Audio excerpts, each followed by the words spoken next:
Hey guys, Tom here again from synthhacker.com. Welcome back to another Serum tutorial. I've been excited to bring you this video for quite a while now. In my opinion, it's one of the most powerful sound design techniques that you can possibly learn for Serum and has a wide variety of uses.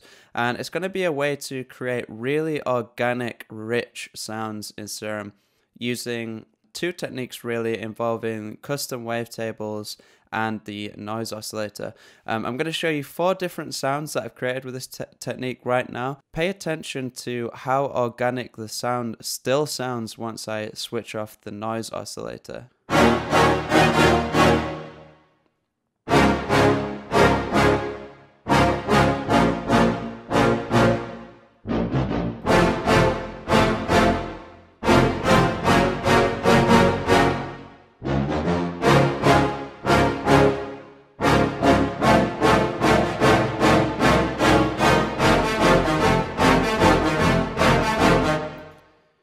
Really cool, and you can see even when I switch off the noise oscillator there, we're still getting a really organic, rich sound just from Serum's wavetable oscillators, which is really amazing, and I am going to be showing you how to do this completely from scratch.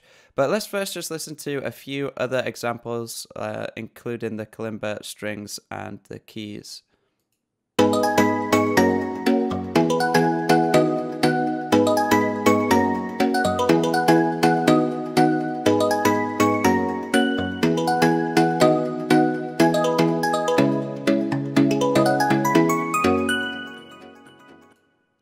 Really cool sound, even when I switch the noise oscillator off, like you can see there. And the kalimba sound is actually going to be the example we're going to be creating from scratch in just a second as well. Let's also listen to this cool type of like strings preset I made.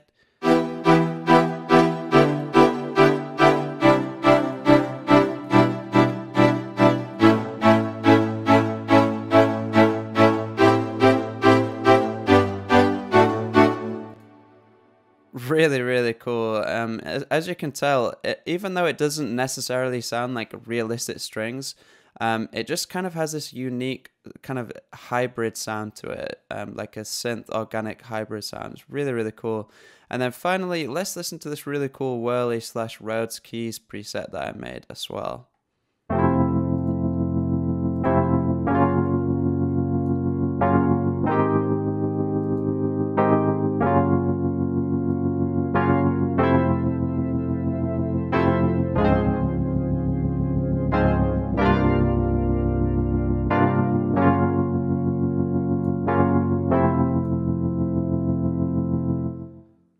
So just to quickly break down the basic premise of the sound design technique for you, the idea is to take a very short sample. In this case, we're going to be using this kalimba sample here that I'll quickly play you. And then create a custom wavetable in Serum out of it, and then layer the original sample with the custom wavetable version of the sound.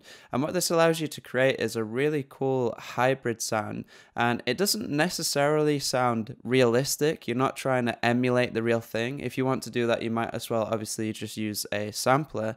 But what it does create is this really unique kind of hybrid sound, as I said. I'm going to include the original kalimba sample that I used to create this custom wavetable down in the description if you want to download it and follow along with exactly what I'm doing.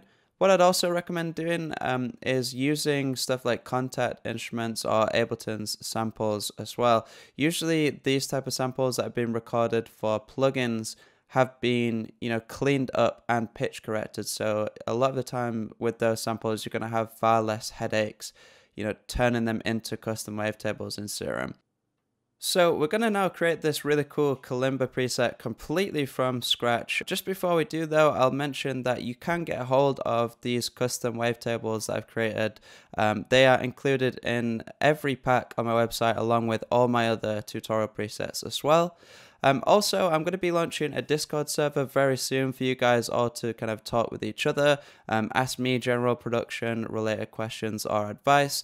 And it's also going to be now where I officially take tutorial requests as well. So I'm going to leave a link to that in the comment section down below, along with my Instagram and Twitter as well, if you want to follow me on those platforms. But without further ado, let's start making this really cool kalimba preset.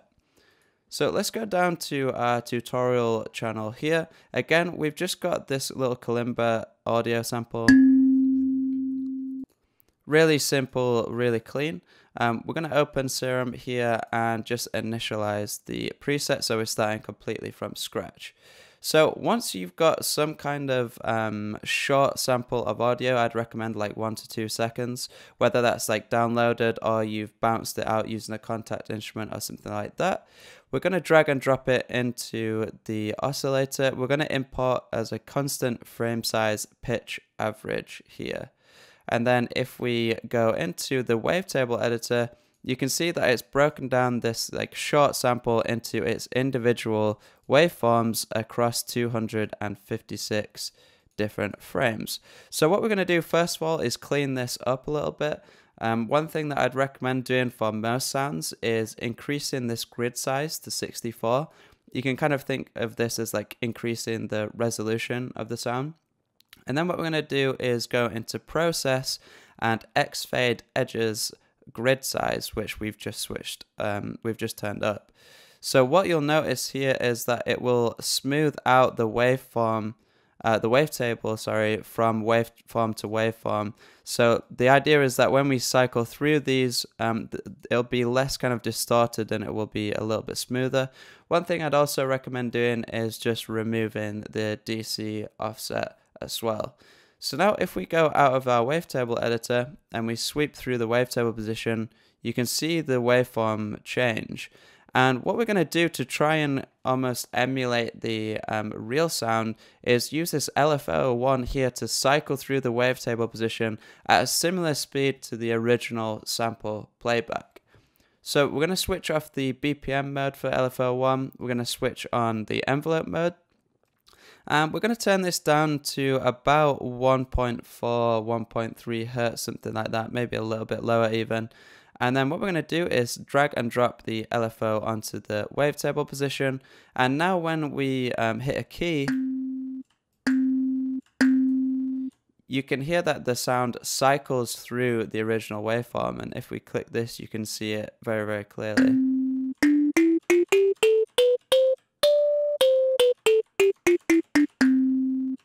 So just to smooth the sound out a little bit, what I'm going to do is edit this amplitude envelope here, bring down the sustain, add a little bit of release. And what I'm trying to do here is emulate the amplitude envelope that you would expect from an actual kalimba.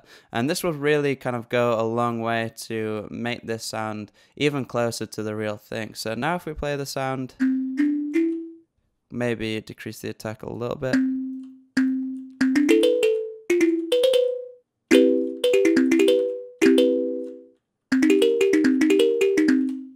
Really, really cool. So that's already sounding a lot closer to the real thing just by changing the amplitude envelope a little bit.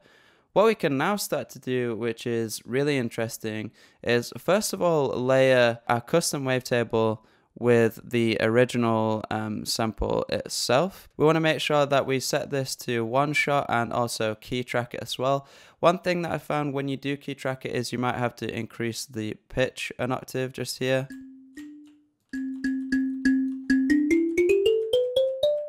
So that's our original sample, and then what we can do is layer that with our wavetable version. And then the next thing we're going to do is actually switch oscillator B on here, load in the same custom wavetable that we've just made. And then what we'd actually do is pitch this up an octave, and this will really help spread out the sound across the frequency range, make it sound much bigger, and also add a little bit of unison to this so that we can kind of widen the sound a little bit as well. Again, we want to make sure that we have this same LFO that we used for oscillator A also set up on the wavetable position for oscillator B as well. We'll just turn this down a little bit, and here we have kind of like a really nice full layered sound going.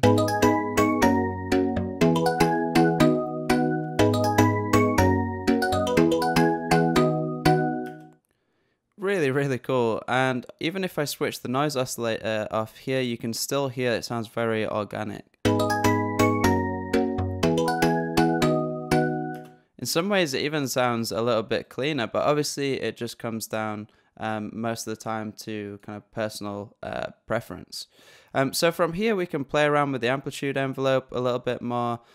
You can start incorporating filters. I didn't even have to use a filter for the original sound. But one thing that I did do was add some effects, so we can play around with that a little bit now.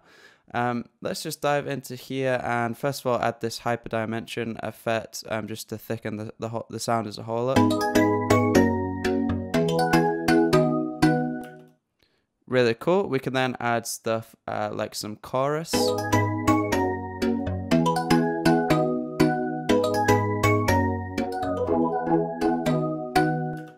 You could play around with, putting LFOs on these effects, using macros to change them or automate them in your track. We could even play around with some delay, like some ping pong delay or something like that.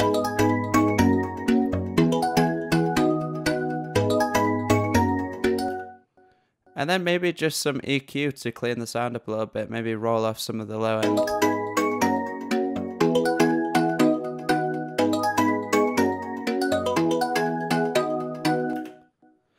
And there you have it, a really, really cool hybrid organic preset in Serum. It doesn't really sound necessarily realistic, but it also doesn't sound too synthy. It occupies this really cool space in between, which in my opinion, some of the most interesting sounds that I hear in tracks are sounds that I can't quite figure out the original source of it. It's hard to tell if it was synthesized or if it was something that was recorded or used from a sampler instrument.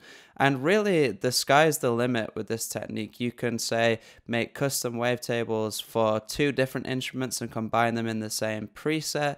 You could use like a string and a brass wavetable and combine them. You can start playing around with filters like comb filters and stuff like that and really kind of change up the sound a little bit. And then obviously you have external effects, like if we add a little bit of Valhalla room reverb to really polish the sound up.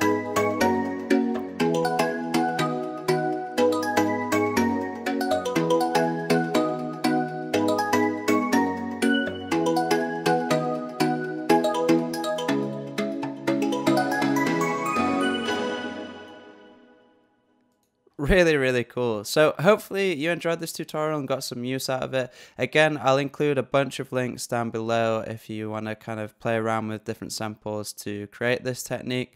Also, if you're interested in getting all the wavetables I used in this demonstration, such as the brass, strings, rhodes, and stuff like that, definitely check out my preset packs over at synthhacker.com. All my tutorial resources are included with every pack.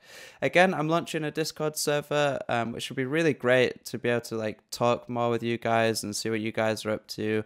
Maybe share tracks with each other for feedback, give each other sound design advice, or just generally, just hang out and talk about whatever. I'm really, really excited about that. Again, I'll leave a link down below if you want to check that out. And also, if you haven't subscribed to the channel already and clicked the notify bell so you stay up to date with new tutorials, definitely do so. And also, feel free to go ahead and follow me on Twitter at TomSynthHacker or over on Instagram at SynthHacker as well. Thanks a lot, guys, for watching, and I'll see you in the next video.